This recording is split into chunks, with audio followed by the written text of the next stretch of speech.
big difference between ConCon and StanLoona. Like, your tongue chooses their name for their tag. How lazy is that? But anyway. You tell me so. I mean, look, I'm not pointing fingers. I'm just saying. Either way, Pokemon Stadium for game number 1, we are going to see On and StanLoona. This is a Toon Link that had to deal with a puff, but now we're taking on a whole different infuriating monster clad in pink, Zelda. So, I don't know if I'm just going to have as much fun moving forward here, because a lot of Zelda tools, regardless of the buffs that she had received from the past several balance patches, and the Shadow nerf she received in 9.0.2, like, this character's kit is fantastic for fighting against projectile-oriented characters. If she just has a little bit of room to breathe, all of a sudden you have Phantom in the way while she displaces herself, and you either have to worry about shield, and then her responding out of shield with throw or a dangerous option, or even Nehru's Love just throwing back whatever you throw.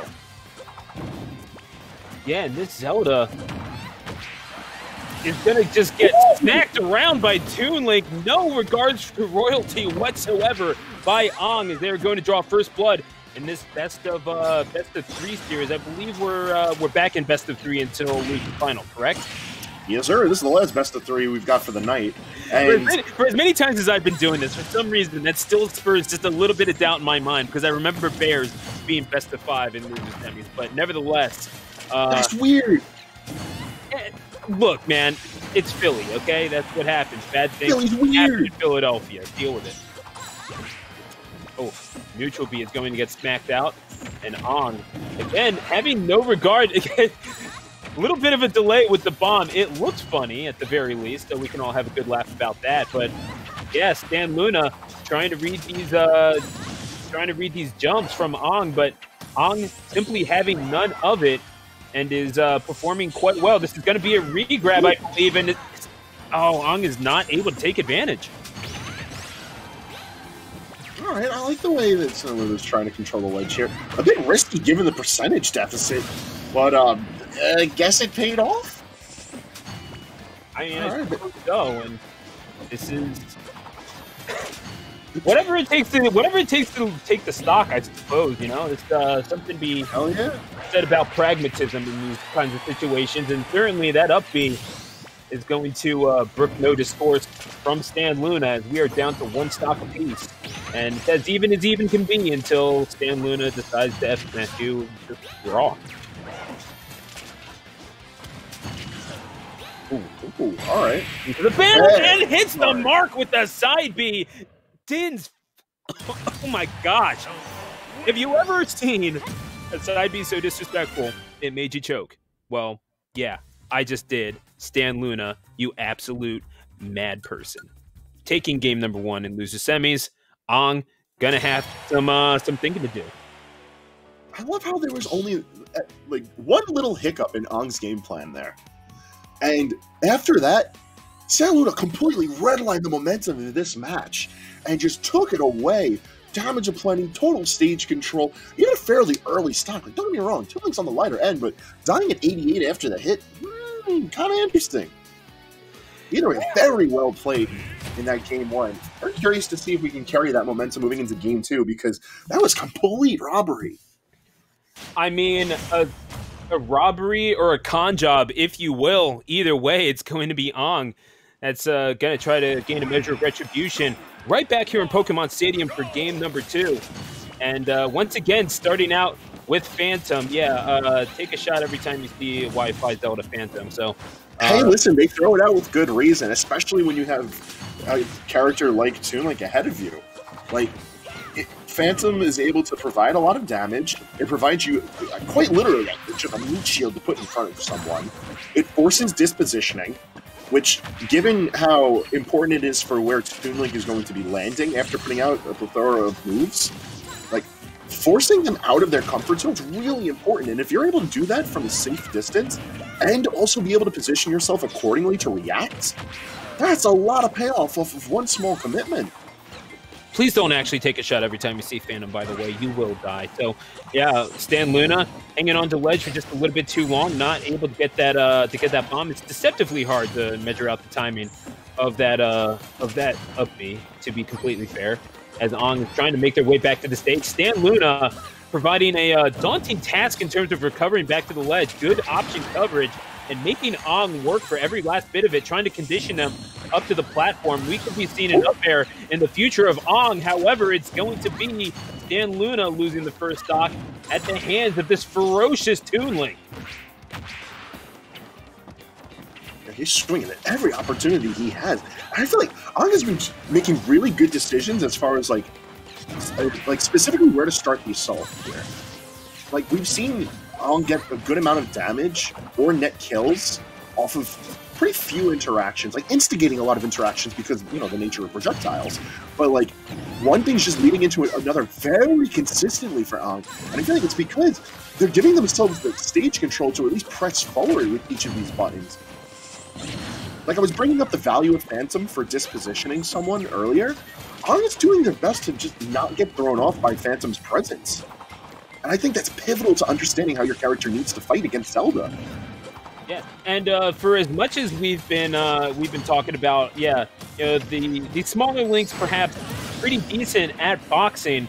StanLoona is eventually going to take that kill with the up throw, but Ong has been showing a pretty decent willingness to just kind of get up close and personal, and not only that, but the ability to slow down the game even with Phantom and of course that Dinfire being the threats that they are. Been utilizing the bombs and the arrows and certainly the boomerang pretty effectively. This is as fast-paced a projectile-laden game as you are bound to see in Ultimate, and certainly that forward throw is going to give StanLoona ample opportunity to try to continue this combination. Of course, the up B in neutral.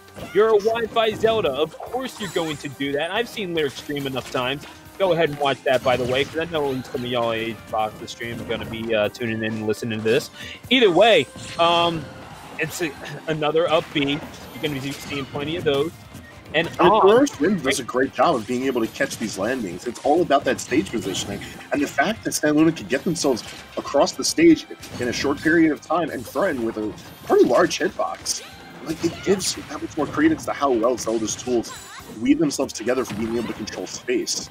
However, one thing I do want to point out between Game 1 and Game 2, Ong has done their best to just keep this battle as close as possible.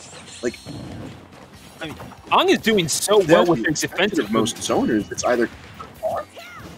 I'm sorry. I think you cut off. Like, play the far range. Yeah, right. I think you're cutting in and out a little bit, but either way, I've kind of been impressed with how well Ong has been able to DI out of some of these situations. Obviously, there's no avoiding that, as StanLoona is going to clean up and now is one stock away from a berth in Losers Final, where Stansko is going to await.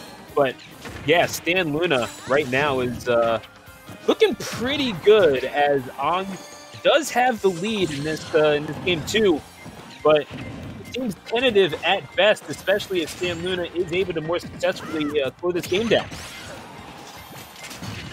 It's all a matter of just how well they can build up the damage and just roll with it. Oh, there you go.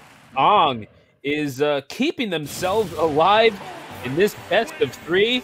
We are drawn up at 1, and the decisive rubber match is going to be forthcoming. But we're looking back on game number 2, and this Toon Link, clad in blue, looking to make their mark on this tournament. They've already done so by eliminating Hungrybox, but yeah, when you're able to confirm stuff like that off stage, perhaps a measure of revenge for how game number 1 ended, Hangman. This makes you think this might just be personal at this point, as we are going to go right back to Pokemon Stadium for game number 3. That's how it ended, that combo into the up air. Now, what does StanLoona need to do in order to make this game theirs? I feel like just try to maintain as patient of a game as possible. Like, you're going to see a lot of projectiles. It's the nature of the beast. But, like picking out Nair's Love every time, I feel like, is just going to give Ong the opportunity to come in with neutral airs and forward airs like we've been seeing them do. And especially if they wait out the Nair's Love and go for a close-range boomerang that's just going to confirm it to any other aerials, because we've been seeing super consistent with getting that. Whether it's the boomerang into spin attack or boomerang into forward air, even nair just to get something else going there, like, it's a lot of safe damage when it's close range. So I feel like StanLoona needs to just not give a lot of those opportunities if the ability is there. And almost taking an early stock, too, with the first wins. Bombs. StanLoona doing a decent job avoiding stuff thus far. Has a very tenuous lead, but a lead nevertheless. And is more than willing to just kind of sit back and shield. The onus is going to be on Ong to try to establish that tether grab now as a threat, and that is easier said than done in this instance. Not able to position themselves right. Ong's staying very mobile right now, which I think is the best thing you can be doing. Like, if Zelda's not going to threaten your ability to move around the stage, you keep yourself moving. Because then you're not at risk from Phantom, you're not at risk from Roar's Wind, and Zelda herself is quite slow. So, like, when you take the burst options out of play, all of a sudden it's much easier to react to and to force unwavering options from your opponent. Unfortunately, you need to make sure you don't move in the way of those swift options. Phantom going to be netting that first stock. I mean, I get that you could be punished if you air dodge up and over, but at that point you are well within Phantom Sentry's range. That's a rough way to lose a stock if you're Ong. And StanLoona drawing first blood yet again. Ong, the burden of proof is on them to show that they can take down this Zelda. That fair is going to help. They are going to look for the kill, the pop up with the bomb into the up air. That is very quickly becoming the signature and the combo that could be haunting StanLoona's nightmares for at least the next couple of weeks.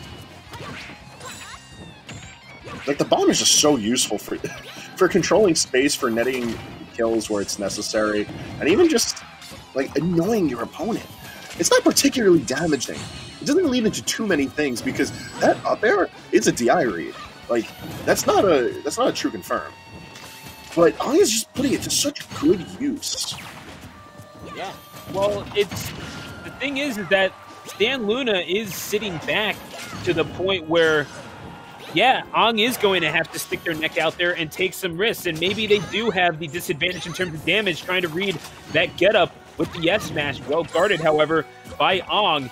And this Toon Link is looking pretty nasty. I'm not going to lie, Hangman. Even though they are at a deficit, trying to break through the defenses of StanLoona is easier said than done. And as they've been working through this bracket, StanLoona trying to use that methodical pace of play with different characters, but to varying effect. And now it's Ong. Their tournament life hangs in the balance. A berth in Losers Final at stake. StanLoona is one stock away. He's got 3 minutes on the clock. He's got 2 stocks to take from StanLoona. It's doable, but it's definitely rough going. Especially because we've been seeing, like, how willing StanLoona is to just let the Phantom do the work. Like, take out into consideration just the raw damage that you're eating from all of these Phantom slashes. Just the fact that, like, Ong has been forced to play from ledge to ledge, plat to plat, not really have an opportunity to play on their own terms here in Game 3.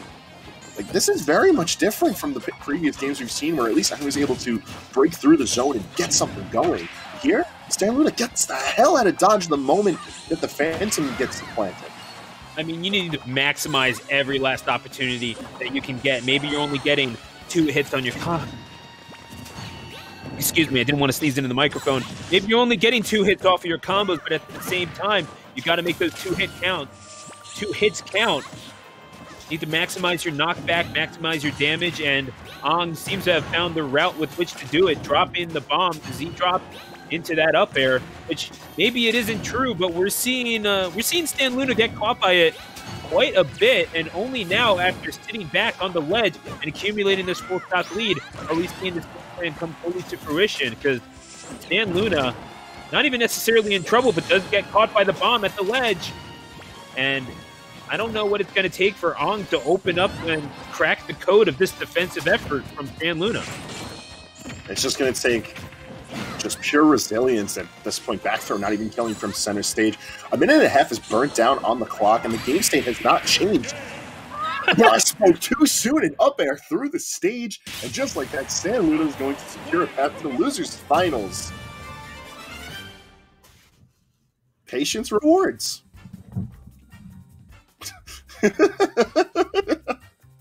Bye, Stu.